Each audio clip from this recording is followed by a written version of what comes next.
Ils viennent d'Angleterre, ils aiment, comme tout Anglais qui se respecte, la pop, le rock, le punk et l'Europe. Ah non, pas forcément.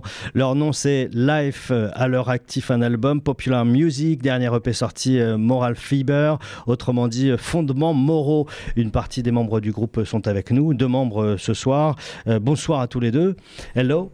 Bonsoir. Hello. D'où venez-vous en Angleterre? Comment le groupe est-il né? So whereabouts are you from in England? How was the band born? How did it get created? We're from Hull in England, which is in East Yorkshire. The band was created by Mez and his brother Mick, and then me and Lydia joined, and here we are. Et donc ils viennent de Hull, qui est dans le Yorkshire, la partie est du Yorkshire, et ça a été fondé par Mez et Mick qui sont frères, et par ce jeune homme et Lydia. Autour de quelle idée le groupe s'est-il constitué? Yeah, what was the driving idea behind the creation of the band? Was there a founding idea? I think for us, music has always been in us. So we've always said, if you cut us open, there is music, and we're very community driven and respectful of everyone, and want to sort of like support everyone. So for us, it's a way of getting a message across, but having fun and showing it in a way that's enjoyable and digestible, because there's so much rubbish in the world. You know, music is your escapism. Ouais, donc avant tout, c'est la musique qui est importante. Bon, ils ont un sens aussi de la communauté du groupe de personnes dans la zone dans laquelle ils vivent, et ils cherchaient à faire passer un message en s'amusant, un message qui soit facile à digérer, un message politique. Et justement, dans quelle ambiance politique finalement à cette époque autour de vous, lors de la création du groupe? Est-ce que ça a une importance particulière? Yeah, what was the political context when you created the band? Did it have any impact on who you are as a band? Yeah, well, we write about everything that's happening around us. So in the UK and England specifically, it's a very dark place, but the world is a very dark place at the moment. And so we're influenced by a lot of stuff that's happening in the world that's dark, and we're trying to sort of comment on that and live through it, and you know, make sure that people are aware of that. Ouais, donc il y a évidemment une envie de parler de choses qui sont liées à l'actualité du Royaume-Uni, mais également du monde, une actualité qui est généralement assez sombre. Et donc ils cherchent à écrire à propos de comment on peut faire pour survivre à cela, en rendant ça évidemment abordable, digérable. On écoute un extrait. Why you not giving advice to the kids? No need to act like you're way too big. I don't change when I get into the booth. You can approach at any of my gigs. We don't do no indirects, and we damn sure don't do digs. And whatever I say on record, I can back it like an ad-lib. I'm too grown for most. Un extrait de Too Grown Up, Life versus Chidu Oraka, extrait d'un EP sorti l'an dernier avec cette version avec Chidu Oraka. Est-ce que vous pouvez nous parler de cet artiste? Pourquoi avoir voulu travailler avec lui? Comment vous l'avez rencontré? La place qu'il a chez vous en Angleterre peut-être? Yeah, that split you did with that song you did with Chido Oraka. I mean, we wanted to know how you got to meet him and who he is, because he's not that famous in France. Okay, so we work at a youth centre, and at the youth centre we provide support services for young people, from therapy and counselling, food banks, but we also have a free recording studio and a record label. And I met Chedu when he was a young rapper, and I produced his first EP and sort of became his manager and helped him out. And now he's, you know, getting millions of streams on Spotify. He's doing really well, and he's just a really good friend of ours. We both have very, very similar beliefs, and we both come from a point of where we're trying to fight for something from a city that's not previously been unrecognised in England. So Hull is, a lot of people don't know about it. So we're all fighting that corner. It doesn't matter what the genre of music is. So rather than do a B-side on a single, we thought it'd be more fun to give our B-side to him.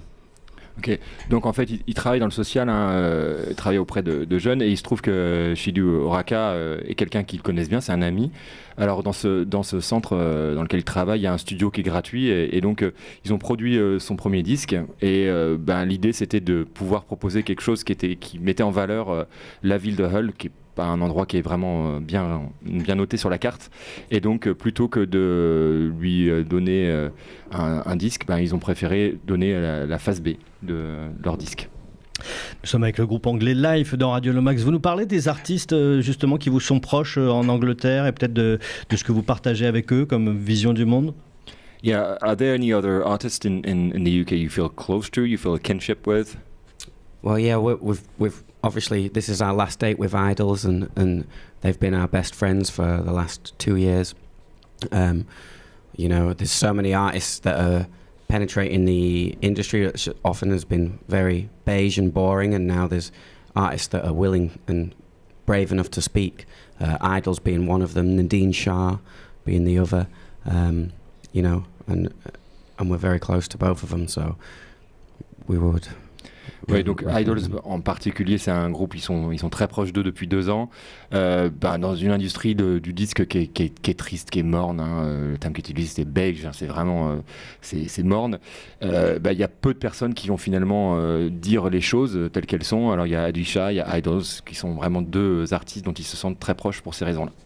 Et justement, qu'est-ce que représente cette tournée européenne avec Idols et qu'est-ce que vous partagez comme discussion, peut-être comme expérience? Yeah, talking about Idols, I mean, you know, what sort of conversations and topics do you share with them? I mean, it's the European tour. You spent a lot of time with them. Yeah, we've spent 2 weeks with them. We've hung out a lot before, but this has been brilliant because we've had intense time together. The interesting for me is that, you know, outside of the music, we've all been on a personal journey that's similar. We've all been making music for a long time before any of this stuff happened. So we've all got a lot of personal emotions attached to it. And this tour has given us a chance to express those emotions and tell each other and learn from each other about personal life as well as music life. And when we get on stage, all of that stuff we talk about, it turns into rage, but a positive rage, and we share that together, and we've done that every night, and they've invited us in as brothers and sisters, not just as a support band. Ok, donc ils les connaissent depuis longtemps, mais c'est 2 semaines qui ont été particulièrement intenses. C'est un temps qui est très particulier en tournée. Et puis il y a aussi ils partagent le même parcours.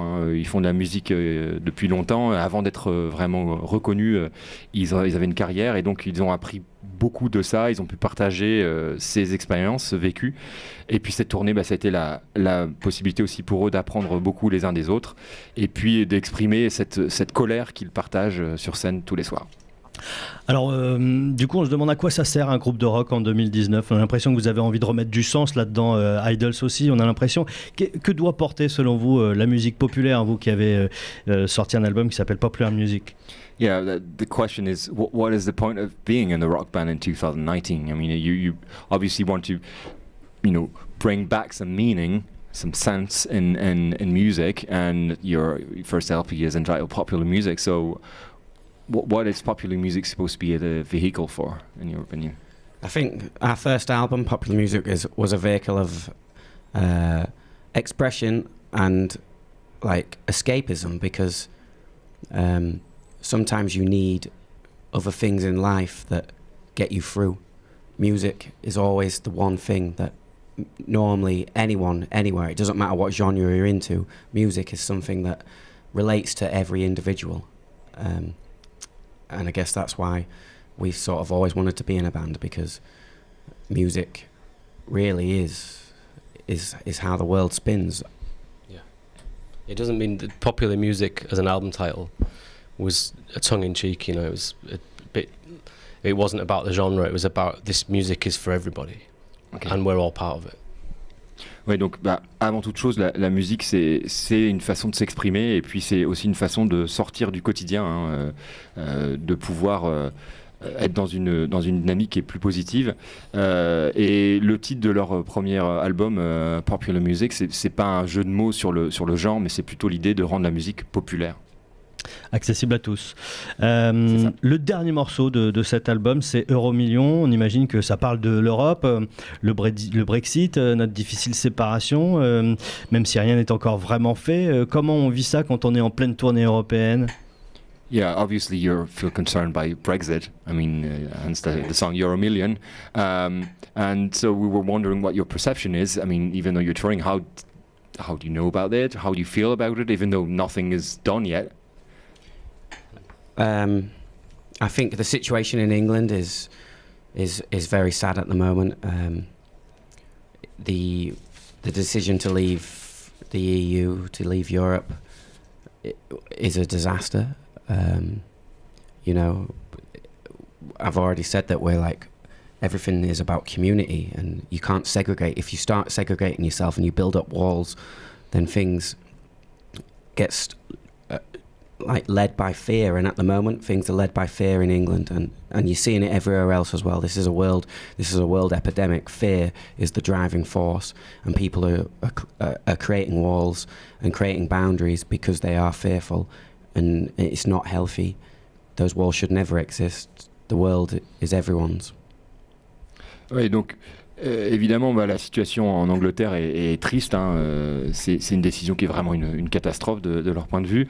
Et puis, étant donné que pour eux, la notion de communauté, c'est quelque chose de très important, le Brexit, en tant que décision qui va séparer les gens, c'est quelque chose de vraiment négatif. Les gens sont motivés par la peur, et donc à partir du moment où on crée des frontières, ça crée encore plus de peur. Donc c'est un cercle vicieux. Voilà. Quels sont ces fondements moraux dont vous parlez dans votre dernier EP? Yeah, what are the moral tenets you mentioned in your latest EP, Moral Fiber? The moral what, sorry? What Tenets or ethics behind? It's a good question. erase the words. These are the lyric. So I'll answer it. I think Moral Fiber was just about. It was kind of a cheeky little song that we wrote, kind of off the cuff. It's always been there, but it's kind of like how we view certain things and how we view how things can be so over-consuming when really everything should be so fluid.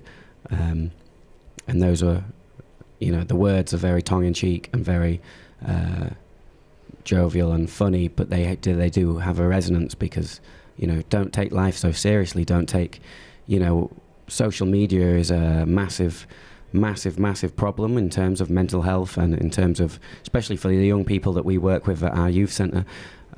So, it's about stepping outside of the screen and looking at the world as the world. Oui, donc c'est une question qui n'est pas forcément évidente. C'était plus ou moins une blague à la base, mais c'est une chanson une idée de chanson qui était là depuis longtemps. C'est essayer de réfléchir à la façon dont on se fait submerger, on se fait dépasser par notamment les réseaux sociaux qui sont une plaie de leur point de vue. Et donc l'idée, c'est de pouvoir regarder les choses un peu moins sérieusement et d'appréhender la vie pour ce qu'elle est. Merci beaucoup. Juste, vous vous êtes promené un petit peu dans Rouen, j'ai cru comprendre, cet après-midi. Vous êtes baladé un petit peu. Quelle impression vous avez eue en vous baladant dans les rues de Rouen? Yeah, you walked around in the city a little, so what was your impression about Rouen? Yeah. Oh, it was beautiful, beautiful, beautiful. The cathedral, stunning. Went to some nice bars. Has it burnt? No, it hasn't burnt. No, it's so enlightening and enthusiastic to help our performance when we're out and everyone looks like they're having fun and the sun's out and everyone is mingling. It was a beautiful place. We've had a really good tour, and France has been particularly amazing. Every day we've done in France, the people and the cheese and the bread and the wine. So France is a beautiful country. So we might not have been able to come here if Brexit happens, or it might be more difficult. So we didn't know if we'd make it on the tour. You're still welcome. so we're very grateful that we're here. Yeah, you'll always be welcome, no worries. Oh, thank you. Ouais, donc Don't ruin. Et donc il disait que ils ont trouvé que Rouen c'était une ville très jolie, la façon dont les gens se mélangeaient et une ambiance très agréable avec du soleil, ce qui est une chance. Et puis généralement ils ont beaucoup aimé la France pour l'accueil des gens et puis également par rapport à la gastronomie, le fromage, le pain et le vin. Ouais, c'est quelque chose qui revient assez régulièrement. Vous êtes chez vous ici. Merci beaucoup. Live, donc pour ouvrir sur Idols tout à l'heure. Merci beaucoup. Thank you very much. Thank you. Merci beaucoup. Et à très bientôt donc sur scène. Radio Lomax.